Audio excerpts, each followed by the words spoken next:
guys, JC here. Alright, as you probably have noticed, I'm wearing the exact same clothes I was earlier today, and the reason being for that was because though I planned on the last video I did being the only video of the day, I came across something today as I was actually getting ready for dinner, which is why I've got my drink out here. I've been planning to do a video on this for a little while, but hadn't really gotten the opportunity, and today just worked out perfectly for it. So let me go ahead and show you all something.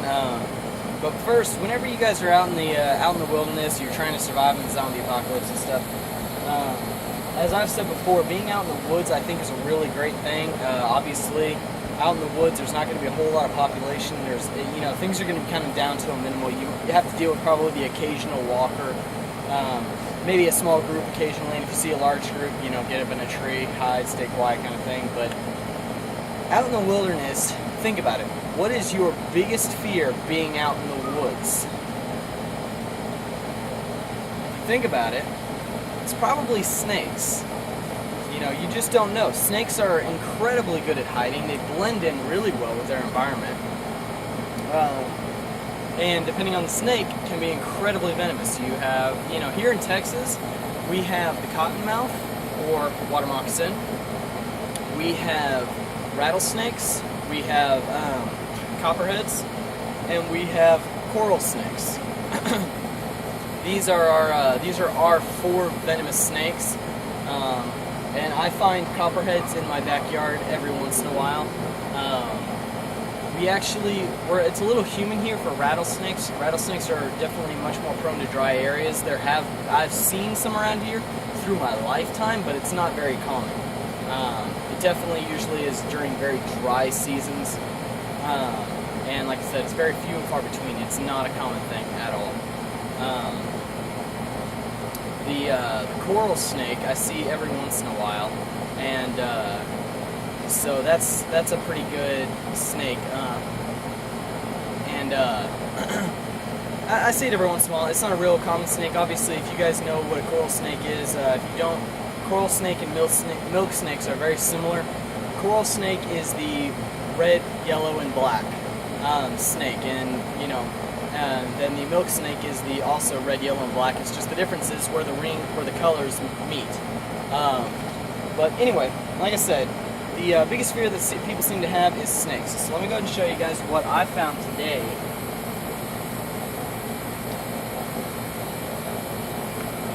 This right here is a Texas rat snake. This guy was in my backyard. He's probably about 4 feet long. Pretty decent sized boy. He's definitely not the biggest snake I've ever seen, biggest rat snake, but he's definitely a decent size. And they're not incredibly difficult to catch. This is like I said, it's a rat snake, and they are not venomous at all. Let me see if I can get you guys a close up of his eye. If you guys can see that, his eye has a pupil. Sure, maybe y'all can see that. His eye has a pupil, which obviously is similar to a human's. It's round. He does not have a slit in his eye like cats do, which is a very good indicator that he is not venomous. Now, don't get me lying about this, because I've never really identified them. Identified all these different snakes, but I have heard that some venomous snakes do have pupils. Don't get me lying though, I don't know for sure. That's something that you want to look into. Most of the time I'm able to identify poisonous snakes in this area just because of their colors, their designs, and venomous snakes here do have slits for eyes. So that's definitely a big indicator for me. Well, for those of y'all who are curious about what I'm going to do with the snake, I caught him kind of on the back end near some woods, and I was actually, like I said, I was just getting ready for dinner. Looked out the window, heading into the backyard, and I see this figure just kind of moving along the ground. I was like, oh my god, well, I wanted to do a video about a snake, and there's a snake out there. So I grabbed my stuff, which is, I say my stuff, it was the cage, and just this little makeshift little makeshift, whatever you want to call it. I just used this, I just basically took a small stick that had a Y on it because I don't like to be too far away from it. Some people like longer sticks. Cut a piece of a slingshot and just kind of slipped it on, and you can see it just kind of has a little bit of give there. Like I said, some people I know have that have these, or actually have the professional grade ones, the ones that are made out of metal and everything. This is pretty sturdy. It's not gonna fall apart on me for what I'm doing anyway. They like to have, you know, ones that are 4 feet long or whatever, so they can reach over and pin it down. That's not really my style. I feel like the further away it is from me, the harder it is to control. And you know, some people say, well, you shouldn't pin their heads down, you know, it's not cool, you know, you upset the snake, and yes, I'm upsetting the snake, but I'm also protecting myself. And so I'd much rather piss him off just a little bit and make sure that I don't get bit, because even a non-venomous snake like this one is going to have a pretty nasty bite. Though his first lunge at me was definitely a warning, he definitely could have given me a pretty mean bite. And a lot of times, whenever snakes bite, they have a pretty bad habit of not letting go, which is kind of where the annoying part comes in. Because then I've got to wait for him to let go. And some people say you can run water over them. I've found that to not be very effective. I have been bitten by snakes before. I used to have a ball python. She was about 5.5 feet long, so almost as tall as I am. Maybe got about yay big around at the heaviest point. Fairly strong snake, but you know, like I said, I mean, she probably would have never gotten above 6.5 feet or so. Generally, around the 6 to 7 foot is about the ball python size. But she had bitten me at one point in time, and it did take a little while for her to let go. And I did run her under some water, and all that did was make her bite down even harder. So, if you get bit by a snake and they're holding on, most of the time, if they're holding on, it's not a venomous snake. Venomous snakes are going to bite you, inject their venom, and back off. That's how they do it. They're not trying to hold on to you, wrap around you, and choke you to death. That's what snakes like, for instance, this rat snake here does, because that's their method of taking their prey, is grabbing and holding on for dear life while they tighten up around, you know, they wrap the coil around you and then squeeze with everything they've got. But a venomous snake will not do that. Their method is bite and then let the venom take its effect and then go take its prey. That's how they work. But on top of that, I have been bitten by a garter snake, a fairly decent-sized garter snake. It wasn't absolutely massive, but a reasonable size. And then I have been bitten by a rat snake, much smaller than this one, but I haven't been bitten by a rat snake. And getting bit by a snake is not nearly as bad as everyone makes it out to be. So please be aware of that. If you see a snake and you immediately know it's not venomous. Now, a lot of people don't know they're snakes, but I ask that take some time to learn about snakes. Like, for instance, this rat snake, he is not going to be happy with me. I know he's not happy with me right now, and I know he's going to be very pissed off whenever I let him go. But I wanted to go ahead and show you all this. This rat snake, I absolutely am letting him go. I'm going to let him go right back where I found it, and the reason for that is because they keep venomous snakes, and they keep rodents at a minimum in this area, wherever they are. A lot of people have actually taken rat snakes and stuck them in their attic to get rid of mice and rats and things like that are in their attic, and they will kill them, and they will eat them. And for the most part, these rat snakes, they can be aggressive in the sense that they'll come at you to make you back off. But for the most part, they want to be left alone. They, you know, just like any other snake or really any other animal, they want to be left alone. They don't want to be bothered. And you coming after them, if you don't know what you're doing, can result in something very bad. When I picked this guy up, he opened his mouth and he was ready to bite me, but I had a good grip behind his head.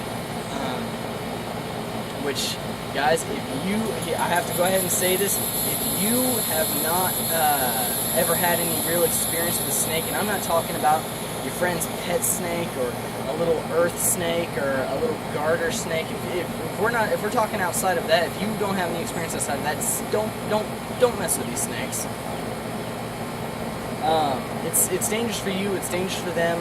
I've been dealing with snakes since I was 4. I've been going out and catching snakes. I have caught several poisonous snakes, and it's no laughing matter. It's not a joke. It's not a game. Venomous snakes are very dangerous, and even one like this can be dangerous to small children and things like that.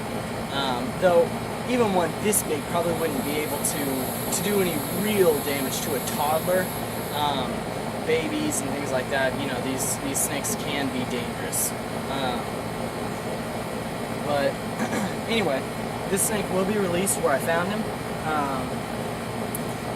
He's like I said, he's going to be very pissed off with me, but I figured I wanted to go ahead and show you guys that, give you a little bit of insight on snakes. If you truly believe the zombie apocalypse is going to happen, and if you really think, like I do, that getting out into the woods, at least for the first month or two, to let things, you know, because there's going to be a lot of chaos. If you think smart and think, okay, get out to the woods, get away from civilization, get away from all the chaos. Just want to check the time real quick. Okay. Get somewhere safe for a while and just kind of live off the land. That's great. Learn about snakes, because you're going to run into them. I can almost guarantee it. Depending on where you are, you're going to run into snakes. And most people that run into something like this, not willing to give the snake a second shot.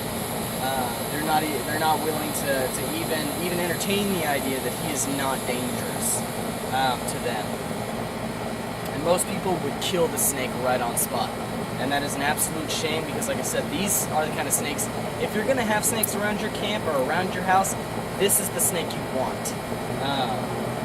And a lot of people don't give them a chance, and it's really sad, because they really do a really good job on population control, and they push out other snakes, and it's just, you know, they're a great snake to have around. Obviously, if you've got little children, you have to think about that, and you should try and relocate every snake you find.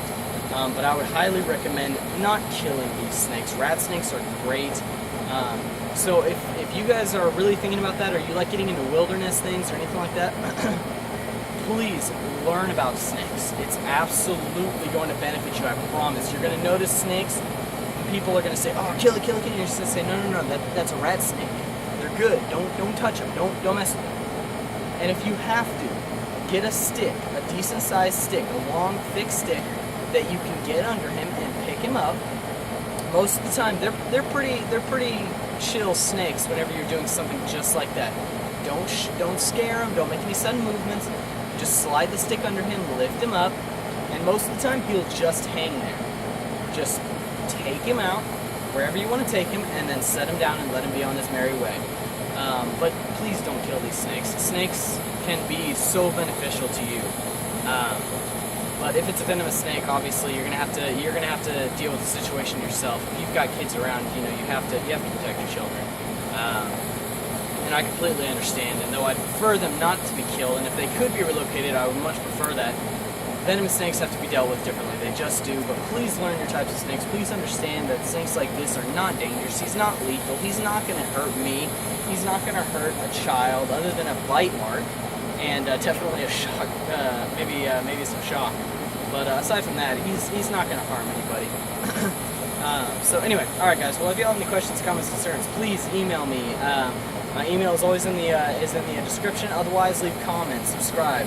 Anyway, all right, guys. Hope you enjoyed it. Thanks.